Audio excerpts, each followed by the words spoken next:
सरकारों के लिए अंतरराष्ट्रीय सीमा किसान है। अच्छा। उसकी पीड़ा किसान है, उसका दर्द किसान है। वो जब आह भी भरता है तो होता है बदनाम। आप कत्ल भी करते हो तो चर्चा नहीं होती। राजनेता उसको खालिस्तानी, पाकिस्तानी और विपक्षी पक्षी बनाकर वो अपनी रोटी सेकते हैं और किसानों पर अत्याचार करते हैं। पूरा इसमें कांग्रेस का हाथ है। इतना बड़ा नारा लगाता है, उसके खिलाफ राष्ट्रद्रोह में मुकदमा दर्ज करके जेल भेज देना चाहिए। किसानों का हुजूम फिर एक बार दिल्ली और गाजीपुर बॉर्डर पर पहुंच गया है। किसानों को रोकने के लिए भारी तादाद में पुलिस फोर्स लगाए जा रहे हैं, आंसू के गोले छोड़े जा रहे हैं, उनके लिए कीले लगाए जा रहे हैं ताकि उनकी गाड़ियां आगे न बढ़ पाएँ। फिर भी किसान आगे बढ़ते जा रहे हैं और वो धरने के लिए 6 महीने का राशन भी साथ में लेकर के आ रहे हैं कि 6 महीने अगर होगा तो हम 6 महीने तक बैठेंगे, लेकिन अपनी बात मनवा के तब जाएंगे। नमस्कार, मैं हूँ अखिलेश पाठक, आप देख रहे हैं मेरी पड़ताल। इस वक्त मैं ग्राउंड पर हूँ और लोगों से बात। देखिए, आप के सवाल में मुझे 3 रूप दिखाई दे रहा है। पहला रूप ये कि किसान गाजीपुर बॉर्डर पहुंच चुका है। दूसरा रूप ये कि किसानों के सामने कौन ऐसी चुनौती है जिसका वो निस्तारण स्वयं में न करके वो सरकार के पटल पर अपनी पीड़ा को रखना चाहते हैं। दूसरा बात। और तीसरा बात ये, सरकार के फैसले में, उसके ईमानदारी पर, सरकार के फैसले में न्याय पर अगर सवाल खड़ा होता है। किसान जो है अभी समथिंग 1 साल पहले 850 किसान भारत का वही दहलीज पर अपनी शहादत दे चुके हैं। किसानों की साहब गोद शहीद हो गई है। किसान जब होता है तब किसान शहादत होती है। 92 में 90 के दशक में रामकोला पर किसानों ने अपना मूल्य गन्ना का पैसा मांगा, कल्याण सिंह ने गोली चलवा दिया, 11 किसान मारे गए। वही हालात अलीगढ़ में हुआ। अलीगढ़ में जो है किसान अपना गन्ना मिल का भुगतान मांग रहा था, सरकार ने गोली मायावती जी ने चलवाया, वहां 3 किसान मौके पर दम तोड़ दिए। जब हम अपना फसल का दाम मांगते हैं, हम आपसे कुछ नहीं मांगते। आप जो हमसे लिए हैं, मैं अपना मजदूरी मांगता हूं, अपनी लागत मांगता हूं, अपने साथ न्याय मांगता हूं, लेकिन हमें गोली मारा जाता है। हमारे ऊपर ये तमाम जो है अस्त्रों से हमला कराया जाता है। हमारे खिलाफ गुंडा एक्ट, गैंगस्टर लगाया जाता है। हमको देश में राष्ट्रद्रोही कहा जाता है। हमको इसी देश में नस्ली कहा जाता है। हमको इसी देश में आतंकवादी कहा जाता है। हमको अपने ही देश में धरनाजीवी कहा जाता है। अब तो सर एक मिनट, जैसे पॉलिटिकल परिप्रेक्ष्य में अगर इसको देखें, एक तरफ आप किसानों के लिए, जाट लैंड के लिए चौधरी चरण सिंह को भारत दे रहे हो, दूसरी तरफ आप उनके लिए किलियां लगवा रहे हो, रोक रहे हो, तो कैसे दोनों चीज़ें कैसे देख रहे हैं लोग? ऐसा है कि वो किसानों के अस्मिता को और शहादत को उन्होंने पैगाम नहीं दिया। फिर कहीं पर निगाहें, कहीं पर निशाना। वो किसानों को काउंटर किया गया कि हमला कारगर तब होगा जब आप मेरे तरफ समर्पित होंगे और दूसरे तरफ मैं आपका हमला करके वजूद मिटा दूंगा। तो उसी वजह से तो जयंत चौधरी जी पलटी मार गए। जयंत चौधरी जी पलटी कहाँ मार गए? जयंत चौधरी तो वही साहब पैदे हुए थे, वो वही पैदा हुए थे। जब जब जरूरत उसको पड़ी तब तब आप वहां उसके साथ खड़े हुए। सिद्धांत का आप मूल्यांकन करेंगे दुनिया के हिस्ट्री में, तो जब सिद्धांत बचाने की बात आई तो राजा हरिश्चंद्र को डोम के घाट पर कर वसूलना पड़ा। सिद्धांत का रक्षा करने की बात आई तो सुकरात को जहर दे करके मार दिया गया। आज जब सिद्धांत की बात हुई, जब रक्षा करने की बात आई तो गांधी को गोली मारी गई। तो अब देखिए किस बात का अच्छाई। अब अच्छाई का हम कहां से मूल्यांकन करते हैं? सवाल ये है कि इस देश में किसान अंतर्राष्ट्रीय सीमा कहीं और नहीं, सरकारों के लिए अंतर्राष्ट्रीय सीमा किसान है। अच्छा। उसकी पीड़ा किसान है, उसका दर्द किसान है। वो जब आह भी भरता है तो होता है बदनाम। आप कत्ल भी करते हो तो चर्चा नहीं होती।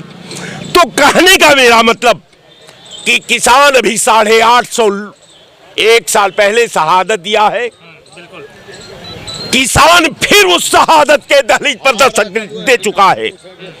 आज दुनिया में कोई ऐसी मिसाल और कोई ऐसी तोप नहीं बनी है। आज तो मुलाकात कर बिना से बात हो गई। हम मारना भी जानते हैं और मरना भी जानते हैं। जो इस देश में नारा था जय जवान जय किसान, आज भी 26 जनवरी 15 अगस्त या भी किसी भी अगर राष्ट्र हित की बात होती तो ये नारा दिया जाता है। वो नारे का अगर आज के परिप्रेक्ष्य में देखें तो कितना फर्क पड़ता है। जो नारा लगाता है उसके खिलाफ राष्ट्रद्रोह में मुकदमा दर्ज करके जेल भेज देना चाहिए।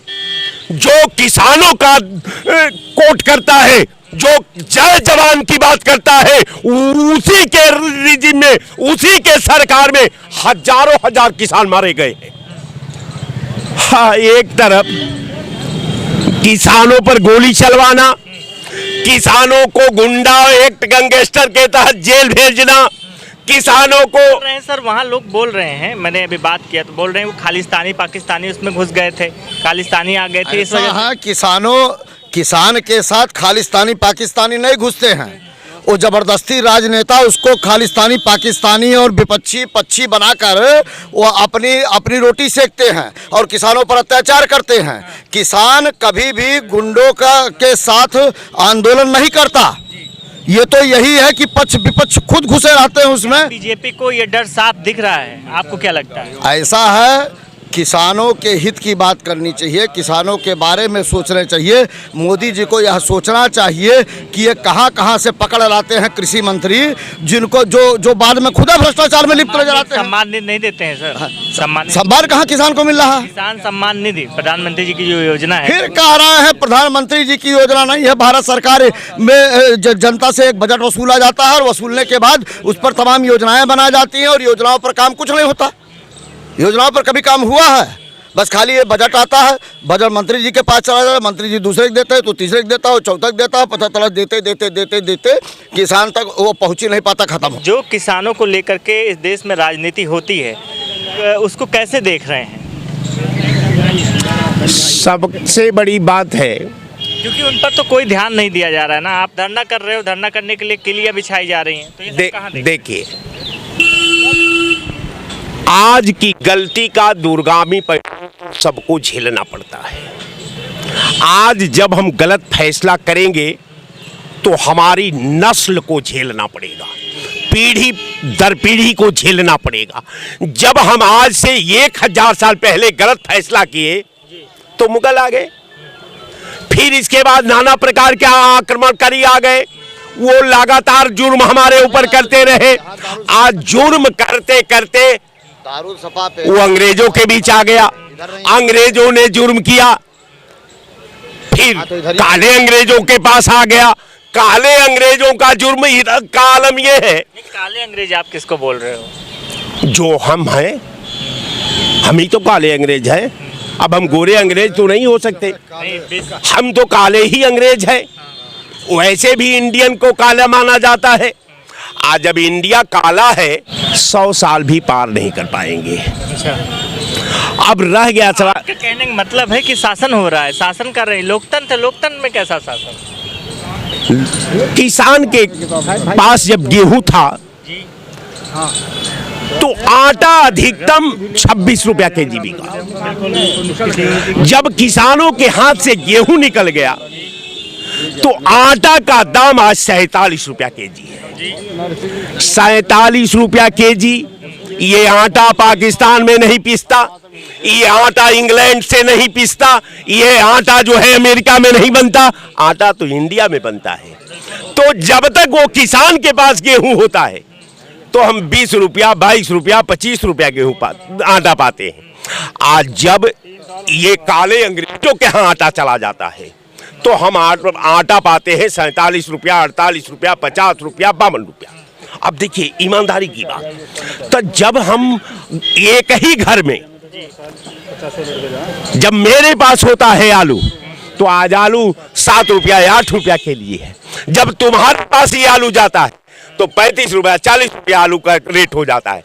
ये जब तुम्हारे पास टमाटर रहता है तो 300 रुपया किलो हो जाता है, जब मेरे पास होता है तो 3 रुपया किलो है। तो कहने का मेरा मतलब कि किसानों के प्रकरण पर आप डिस्कशन करिए, किसानों की समस्याओं पर हम नहीं कहते, बहुत अच्छे वक्ता अच्छे जानकारियां देंगे, लेकिन इतना मैं जरूर कहूंगा कि जो गलतियां हो रही है, कोई ऐसा दिन नहीं है जिसका रात नहीं बनी है, कोई ऐसा गलती नहीं है जिसका ऑपरेशन इस मेडिकल परीक्षण के परिधि में नहीं हो सकता। तो सरकार रहे, आप किसानों की बात सुने, उनके गंभीरता से समीक्षा करें और उनके साथ न्याय करने का प्रयास करें। पहले सरकार बने फिर इसके बाद न्याय करे, नहीं तो आग तो लगी चुकी है, जलेंगे तो हम भी, आप भी जल जाओगे। बस अब इन लोगों से मैं एमएसपी क्यों नहीं दे रहे सरकार जो है? पहले इनके बात का जवाब दे लें तो दूसरा सवाल करिए। ये बता रहे हैं 22 रुपए का गेहूं खरीद रहे हैं, 40 रुपया का आटा 45 रुपया के बेच रहे हैं। गेहूं खरीदने के बाद ठीक लोडिंग, लेबर, ठीक है, और जीएसटी, और जो आटा पैकिंग होती पैकिंग, ठीक है, और जो वहाँ नौकरी काम करते हैं कर्मचारी उनका, समझे, सब जोड़ के देखिए 45। नहीं तो सुनिए, अगर ऐसा नहीं होगा तो सुविधाएं नहीं मिले। न्यूनतम गेहूं का क्या है रेट मालूम है आपको? न्यूनतम गेहूं का रेट जो है 22 रुपया है, 22 रुपया वहाँ पे। 45। जो मांग लेकर के किसान वहाँ आंदोलन कर रहे हैं, उन सरकार को देने में क्या हर्ज है? जब किसानों से ही पूरा देश चल रहा है, 75% आबादी पूरा देश किसानों की गेहूं उपजा रहा है, चावल उपजा रहा है, रोग खा रहे, तो देने में क्या दिक्कत है? देखिए, जो उचित समस्याएं थी बिजली वगैरह की, तो सरकार ने सहमति दी है कि हाँ ये आपकी जो समस्याएं हैं इनकी मांग, लेकिन कुछ समस्याएं इन्होंने बहुत ही विपरीत, जो किसानों के हित में नहीं है, वैसी बात मैं पहले बता रहा हूँ, बात सुनिए। और दूसरी बात, ये किसान के नाम पर केवल किसानों को बदनाम कर रहे कांग्रेस के भेजे हुए गुंडे हैं। अच्छा, समझे, और कांग्रेस के भेजे हुए गुंडे हैं। क्यों मैं बता रहा हूँ, इतना पैसा किसान के पास अगर होता तो अपना इधर उधर व्यवस्था करता। किसान के पास पैसा है, ये 6 महीने का राशन लेकर आंदोलन करने निकल। बात तुम्हारे पास पैसा है और तुम गरीब हो जाओगे वहाँ आंदोलन करने। सुनिए, ये सब दंगाई है कांग्रेस के, क्योंकि चुनाव आ गया है। चुनाव में केवल जो है नरेंद्र मोदी जी की भारतीय जनता पार्टी को नीचा दिखाने के लिए और पार्टी की छवि को धूमिल करने के लिए ये सब व्यवस्थाएं की गई हैं, और पूरा का पूरा इसमें कांग्रेस का हाथ है। इतना बड़ा जखीरा और बड़ा रुपया खर्चा किया है कांग्रेस ने, तो गुंडे भेजे।